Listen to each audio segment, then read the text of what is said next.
Shalom, salam sejahtera untuk kita semua. Kita jumpa lagi dalam bacaan renungan pagi pulang ke rumah. Pada hari ini, Selasa 1 Desember 2020. Dan sepanjang bulan Desember ini, kita akan membahas satu topik, yaitu permulaan kekekalan. Dan judul pada hari ini adalah Kristus bisa datang sebelum ini.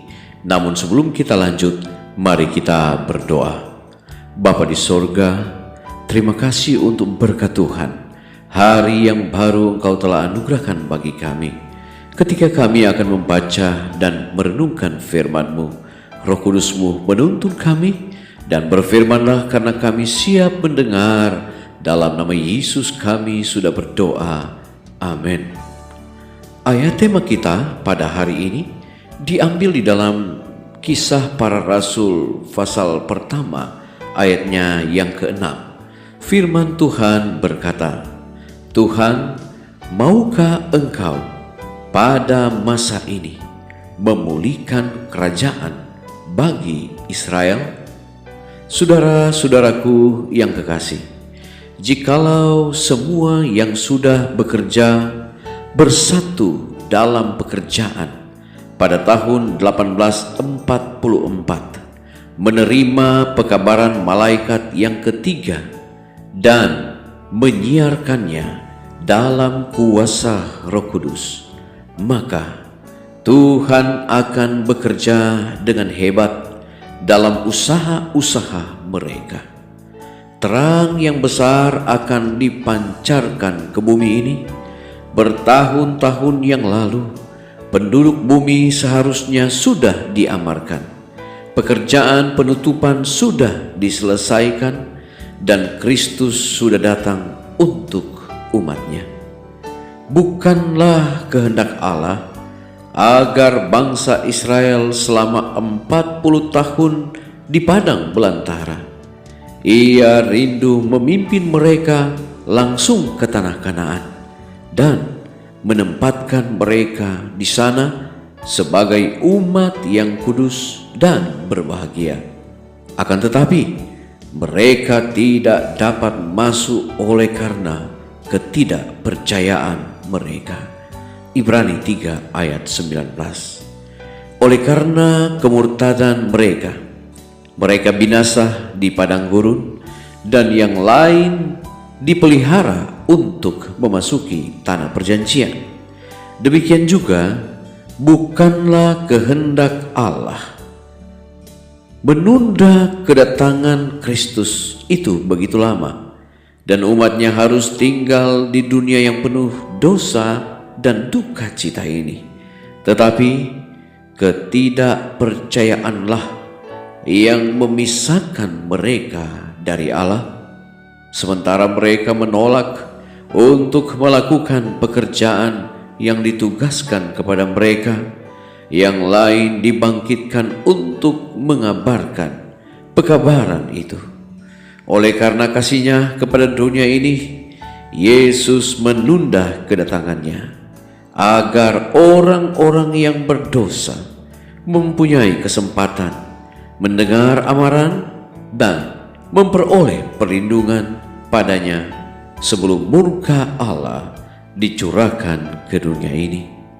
Sekarang, sebagaimana juga pada masa-masa sebelumnya, penyampaian kebenaran yang menegur dosa-dosa dan kesalahan-kesalahan pada zaman itu akan menimbulkan perlawanan. Sebab barang siapa berbuat jahat, membenci terang, dan tidak datang kepada terang itu, supaya perbuatan-perbuatannya yang jahat itu tidak nampak. Yohanes 3 ayat 20. Sementara manusia melihat bahwa mereka tidak bisa mempertahankan kedudukannya oleh Alkitab, banyak yang berkeras untuk mempertahankannya dengan segala risiko. Dan dengan roh dengki mereka menyerang tabiat dan motif mereka yang mempertahankan kebenaran yang tidak populer itu. Kebijakan seperti itulah yang dilakukan sepanjang masa. Elia dinyatakan sebagai pengacau di Israel. Yeremia seorang pengkhianat. Rasul Paulus sebagai seorang yang mengotori bait suci. Sejak dulu sampai sekarang, mereka yang mau setia kepada kebenaran telah dipersalahkan sebagai penghasut, bidat, atau pemecah belah. Orang-orang yang terlalu ragu-ragu menerima perkataan pasti nubuatan akan menerima dengan mudah suatu tuduhan melawan mereka yang berani menegur dosa-dosa modern.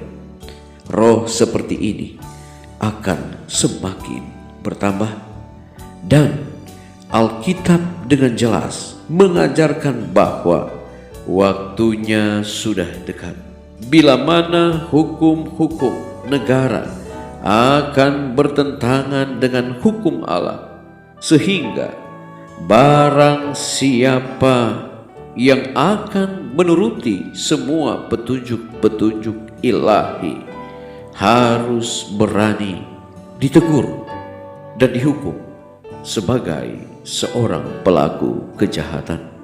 Saudara-saudaraku yang kekasih, melihat keadaan di atas, apakah tugas juru kabar kebenaran? Apakah Allah memberikan terang kepada hamba-hambanya pada zaman atau generasi ini? Kalau begitu, mereka harus menyinarkannya ke dunia ini.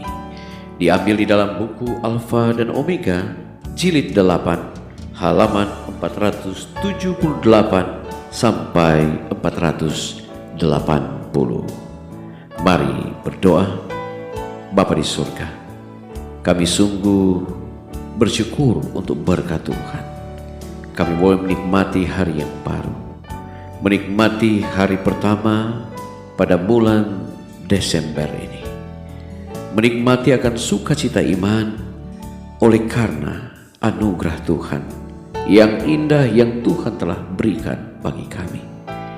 Terima kasih untuk pengalaman rohani yang kami nikmati pagi ini melalui bacaan firman Tuhan, bahwa Kristus bisa datang sebelum ini dan memberikan satu jaminan bahwa oleh karena kerinduan Yesus untuk keselamatan orang-orang yang berdosa, untuk mendapatkan kesempatan mendengar amaran dan memperoleh perlindungan padanya sebelum murka Allah dicurahkan ke dunia ini.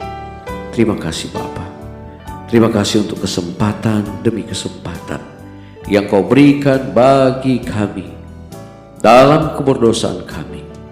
Tuhan senantiasa memberikan kepada kami kesempatan untuk boleh memperbaiki akan kesalahan-kesalahan kami, dosa-dosa kami, agar kami boleh dilayakkan untuk menikmati keselamatan ketika Yesus datang pada kali yang kedua.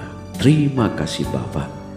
Ketika kami akan memulaikan aktivitas hari ini, pertolongan kiranya hanya berasal daripada Tuhan yang akan memberkati kami, melindungi kami, dan memberikan yang terbaik dalam hidup kami. Berkati umat-umat Tuhan dimanapun mereka berada, biarlah mereka semua dalam naungan dan lindungan Tuhan. Terima kasih Bapa, berkati kami sepanjang hari ini. Dalam nama Yesus kami sudah berdoa.